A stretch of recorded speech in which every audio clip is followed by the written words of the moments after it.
Latin America is arguably the most richly endowed developing region of the world, with vast areas of fertile land, abundant water resources, the largest remaining rainforests in the world, the rich harvest of its oceans, and plentiful mineral resources including oil, gas, copper, iron ore, and silver, among others. The strong natural endowment, proximity to, and close business ties with North America and Europe, and relatively advanced institutional and physical infrastructure contributed, until the 1970s, to high economic growth.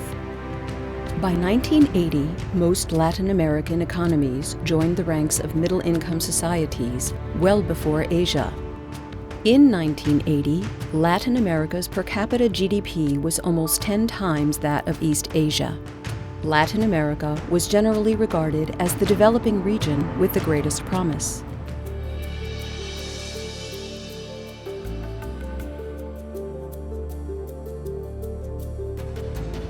More recently, since 2003, Latin America has enjoyed a new era of economic progress and robust growth combined with price stability. There has been average annual economic growth of 4.7% since 2003, the highest growth recorded since the 1970s, and a noticeable decline in absolute poverty in many countries, despite persistent inequities across the region.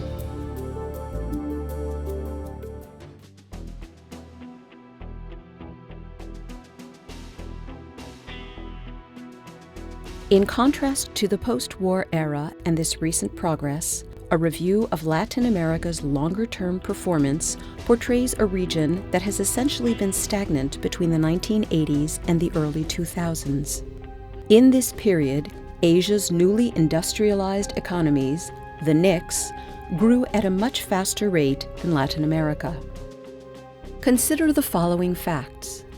First, Latin America's share of global GDP has remained stagnant since 1965, and the income level has similarly not converged with that of the advanced economies. Second, the ups and downs of Latin America's importance in the world economy has been based on the cycles of commodity prices rather than reflecting sustained, self-generated development. In the past, Brazil and Mexico were each 1/3 larger than China, yet today, China is almost 50% larger than all of Latin America combined. Perhaps the single most troublesome longer-term issue is that Latin America suffers from the greatest disparities of income, even greater than in Africa.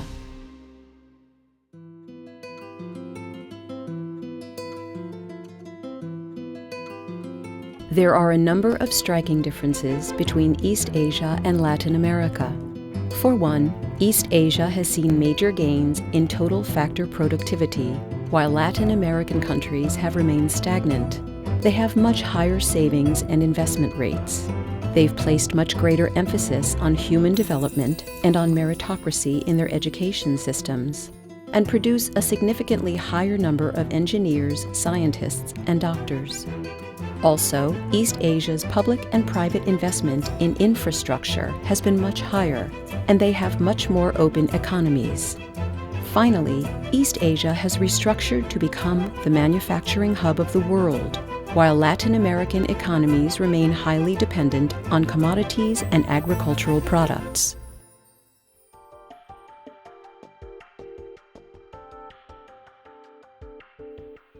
The inability of the Latin American economies to further close the productivity and income gap with developed countries suggests that the region has become mired in the middle-income trap.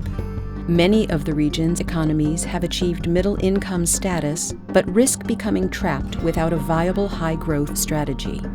In many countries, wages are too high to be globally competitive in basic manufacturing.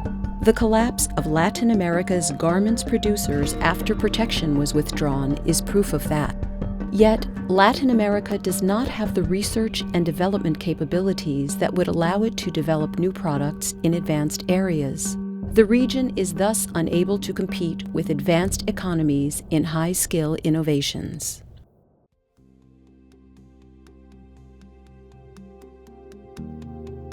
How would Latin America look in 2040 if the low growth trend of the recent past were to persist? Under the business-as-usual scenario, Latin America would grow at about 4% a year and less than 3% on a per capita basis. The region's share in world GDP would decline from about 7% now to 5%, and its per capita income in 2040 would fall well below the average for the world. Most likely, these conditions could exacerbate the law and order situation and lead to elevated levels of social unrest and crime. This scenario is presumably unacceptable to the region's political, social, business, and intellectual leadership, and to its citizens at large.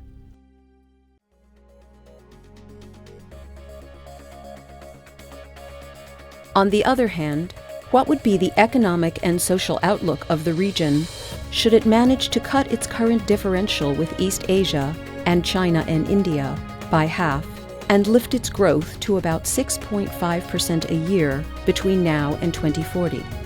The region's economy by 2040 would be 4 times its current size.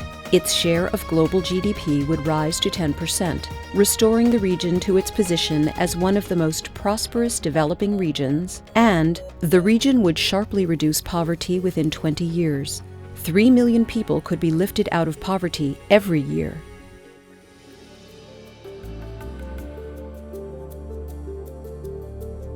The region's leaders and public must embrace and strive to achieve a more equitable and prosperous Latin America. To succeed, all concerned, governments, bureaucracy, the business community, academia, think tanks, media, and other opinion makers, as well as multilateral agencies active in the region, must aim much higher, be pragmatic, and focus single-mindedly on achieving this vision. Asia's success demonstrates that Latin America needs to pursue a more pragmatic and non-ideological set of policies that reflect a balance between market principles and government intervention, while respecting the principles of good governance and transparency, and with a good understanding of the costs.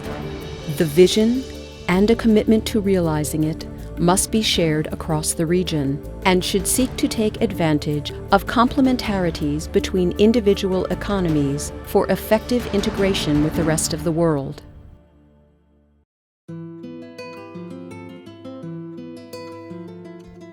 Latin American countries are so diverse in their natural endowments and in structural and institutional capacities that detailing a strategy for this vision is only possible at the level of each individual country. However, considering past experience and learning from the example of Asia, it is possible to define the central principles all countries must adopt. This broad strategy comprises 3 complementary pillars: more inclusion, higher productivity, and greater competition and openness within Latin America and towards the world. Importantly, actions under these 3 pillars will need to be underpinned by improved governance and accountability for results.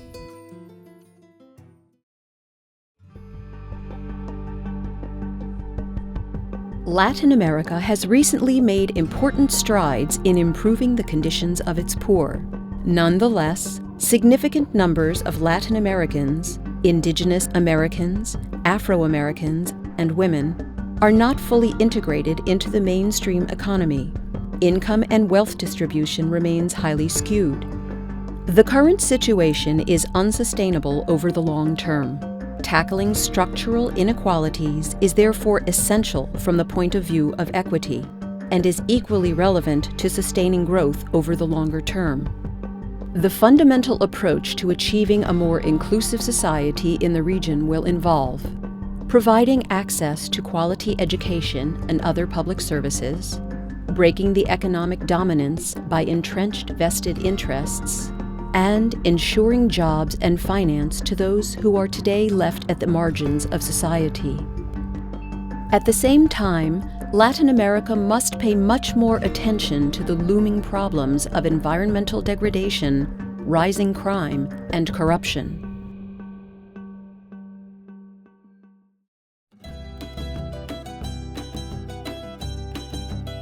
The key to achieving a higher growth rate on a sustainable basis and converging with the developed economies lies in a sharply enhancing productivity and competitiveness of Latin American economies.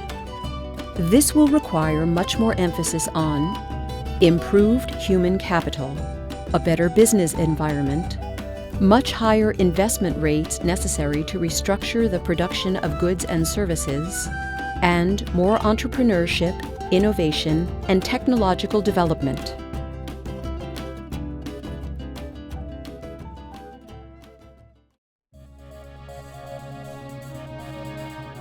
The third pillar is the promotion of much greater competition, both in internal markets and from trade. Latin American countries must give the highest priority to enhancing domestic competition, starting with dismantling of monopolies, whether public or private, and enforcement of well-structured competition laws. In parallel with measures to enhance domestic competition, Latin American economies must also promote much greater openness in the region and with the world, continued diversification of export markets beyond North America and Europe, including closer links with fast-growing Asia, diversification of export products beyond the dominance of commodities and fuels, and dismantling of remaining barriers to investment and trade with the global economy. These measures can be a powerful vehicle to curb the current monopolistic power of large companies, to increase competition at all levels, and to spur innovation.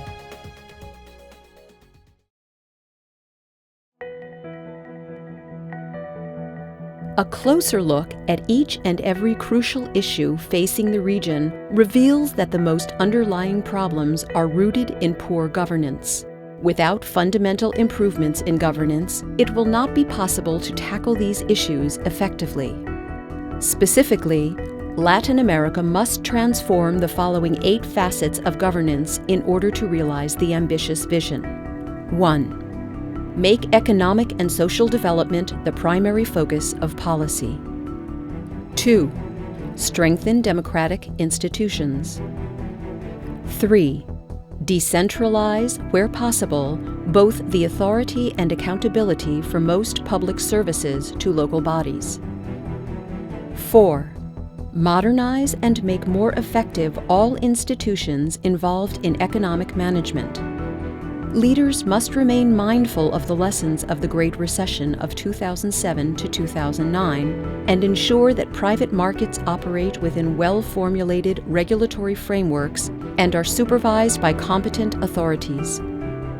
5. Reform the civil service to meet the needs of modern economies and of inclusive societies. 6. Improve the quality, honesty, and credibility of all public services, including the police, judiciary, education, and health services. 7. Prevent capture of state organs by big business and other vested interests. 8. Inculcate a code of self-discipline and ethical behavior within the business community.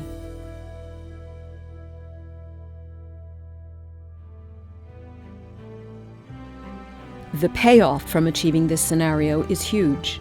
Under the shared vision, Latin America's GDP would reach $24.7 trillion versus $8.5 trillion. Its share of global GDP would reach 13.4% versus 5.1%, and its per capita income would reach $35,000 versus only $12,000. Millions of Latin Americans would be lifted out of poverty.